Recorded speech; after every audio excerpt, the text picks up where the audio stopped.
Presidente Rodrigo Pacheco, senadoras e senadores, se eu pudesse, presidente, nesse momento, pedir para vocês, o que eu pediria é que me deem de presente um vídeo dessa sessão, começando pelo pronunciamento de Vossa Excelência. Estava lá sentado, algumas pessoas preocupadas se eu ia segurar as lágrimas.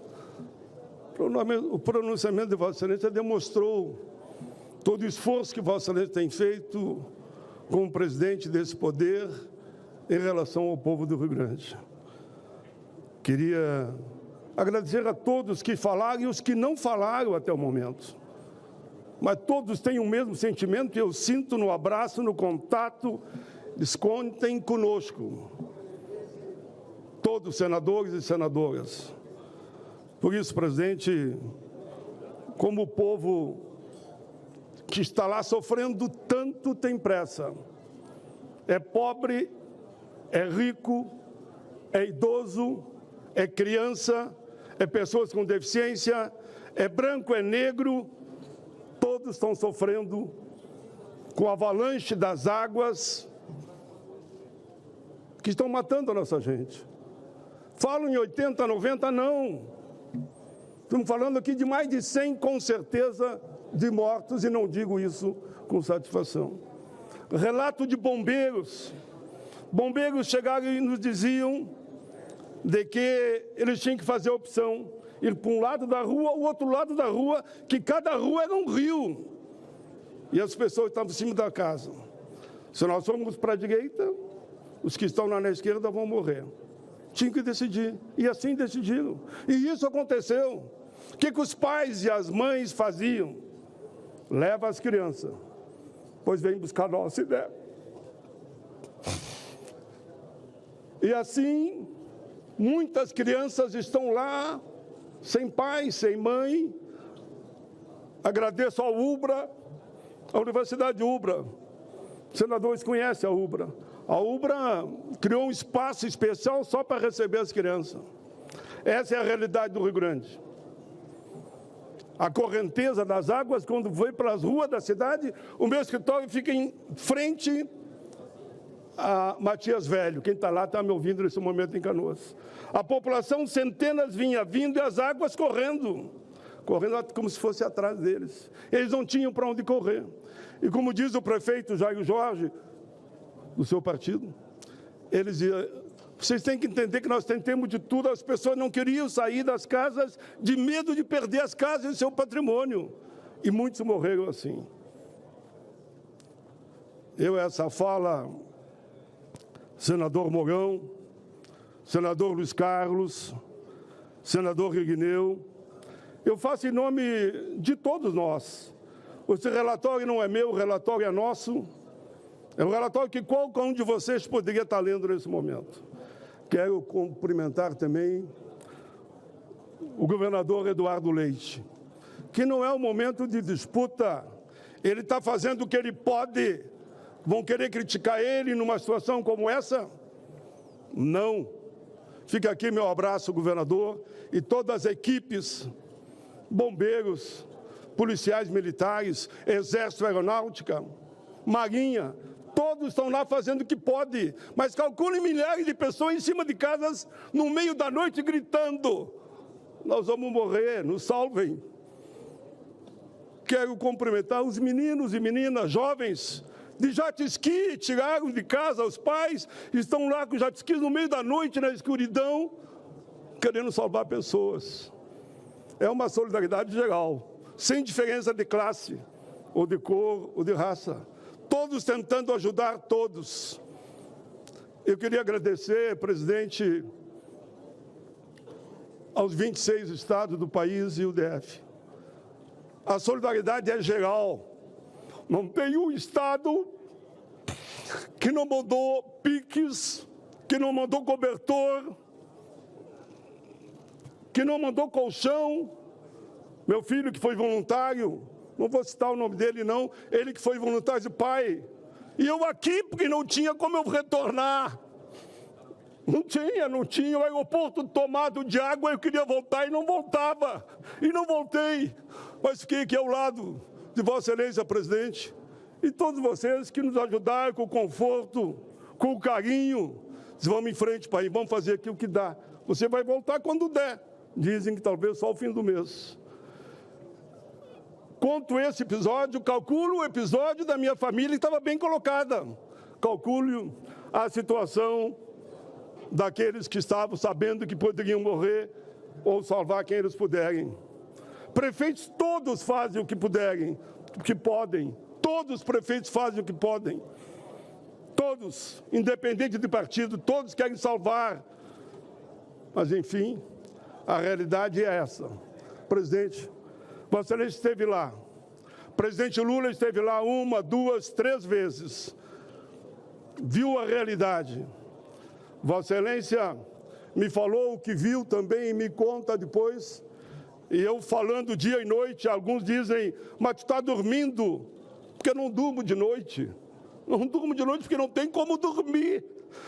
Eu me vejo como se a água cruelmente vem batendo com aquela força torrencial, como eu vi os vídeos que lá me mandaram, das pessoas flutuando e se afogando e se perdendo com a avalanche das águas.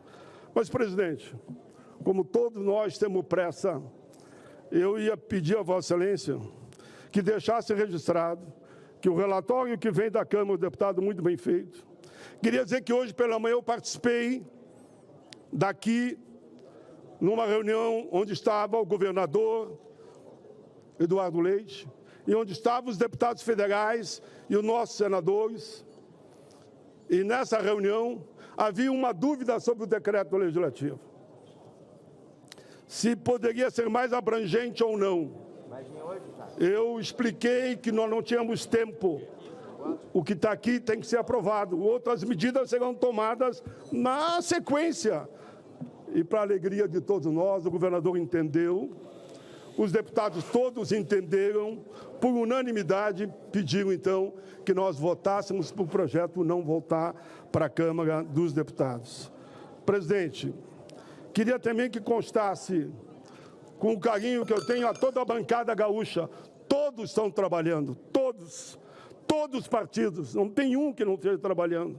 Aqui na figura desses senadores que eu repito, o senador Igneu, o senador Mourão, o senador Luiz Carlos, porque está doente, por isso não está aqui. Que a gente aprove o mais rápido possível. Tive uma notícia hoje pela manhã que me acalentou um pouco, sei que não vai salvar vidas, mas do que o presidente Lula pretende, de acordo com o ministro Haddad e dialogando com Vossa Excelência, suspender o pagamento da dívida durante o período desse decreto construído por todos nós. É mais um gesto. O gesto, por exemplo, dos senadores e senadoras que estão aqui abrindo mão das suas emendas. Eu sei o quanto que é importante as emendas para os cada estado, mas uns dizem, olha, tudo talvez não dê, mas eu dou 10%, eu dou 20%, eu dou 30%. São as emendas, como disse o Flávio Arnes, de bancada, as emendas de comissões, principalmente, que ele falou, foi de comissões, mas também emendas de bancada, já a bancada gaúcha decidiu, é tudo para combater essa realidade tão triste do nosso Estado. Análise. Em decorrência da aprovação do requerimento número 303 de 2024, o PDL pode ser deliberado diretamente pelo plenário do Senado Federal. Creio não haver dúvidas sobre a gravidade que o nosso, que é de todos nós, Rio Grande do Sul enfrenta no momento. As estimativas mais recentes apontam mais de 800 mil pessoas afetadas, mais de 85 mortes, números que, infelizmente, aumentam a cada dia. À medida que os trabalhos de resgate evoluem, não é exagerado dizer que essa tragédia gaúcha pode ser considerada como o Katrina brasileiro, em referência à cheia que devastou a cidade de Nova Orleans, nos Estados Unidos, em 2005. Felizmente, temos visto ações rápidas das equipes de defesa civil e da população, que, em belo e comovente exemplo de solidariedade, não tem se furtado a auxiliar aqueles que, no momento, necessitam desesperadamente de ajuda. Essas ações, por mais louváveis e meritórias que sejam, não são suficientes para atender toda a população afetada e, mais adiante, para ajudar a reconstruir as cidades, o Rio Grande, que sofrem com o alagamento. Será fundamental a ajuda financeira da União. E, nesse sentido, esse decreto mostra que estamos agindo. Entretanto, por mais que não haja dúvidas de que o auxílio financeiro para a população, para o Estado e para os municípios gaúchos seja necessário, há limites legais que impedem a expansão de gastos ou de eventuais concessões de renúncias fiscais.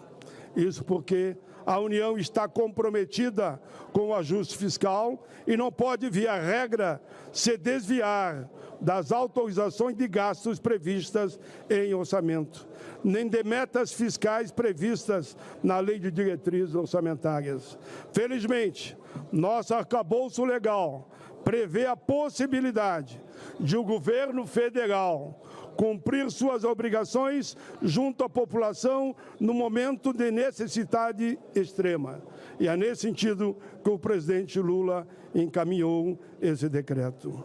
Esse arcabouço está previsto no citado artigo 65 da Lei de Responsabilidade Fiscal.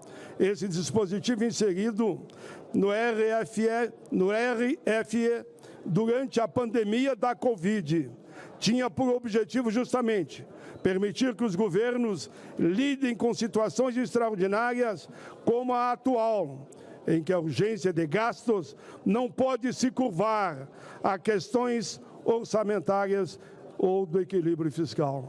Estamos tratando aqui de vidas, de centenas de vidas, de milhares de vidas. A vida e a dignidade humana são urgentes e devem preceder as restrições impostas pelo orçamento, que nunca é demais lembrar, é elaborado sem prever, e nem haveria por que fazê-lo, prever catástrofes como que agora se abatem sobre o Rio Grande do Sul. Poderíamos ter tido, nós todos, medidas preventivas, mas uma catástrofe como essa não tinha como prever. Mas, especialmente, conforme já mencionado no artigo 65, LRF, estabelece que, em caso de calamidade pública reconhecida pelo Congresso Nacional, a União fica dispensada de cumprir várias exigências em relação à contenção de gastos. Ademais, esses gastos que somente serão financiados por meio de crédito extraordinário, nos termos do artigo 167, parágrafo 3º da querida nossa Constituição. Não devem ser contabilizados no limite de despesas previsto no novo arcabouço fiscal, conforme o inciso 2º do parágrafo 2º do artigo 3º da Lei Complementar 200 de 2023. Em resumo, para que o governo federal possa expandir seus gastos ou criar incentivos fiscais para cumprir suas obrigações, deve prestar assistência aos gaúchos e gaúchas nesse momento trágico pelo qual passa o nosso Rio Grande do Sul. É essencial que o Congresso Nacional reconheça o estado de calamidade. Por esse motivo, é necessário, senhor presidente, aprovar esse PDL. Presidente, esse é o voto. Diante do exposto, voto pela aprovação do projeto do decreto legislativo encaminhado à Casa pelo excelentíssimo presidente da República, Luiz Inácio Lula da Silva. Decreto Legislativo número 36 de 2024. Presidente.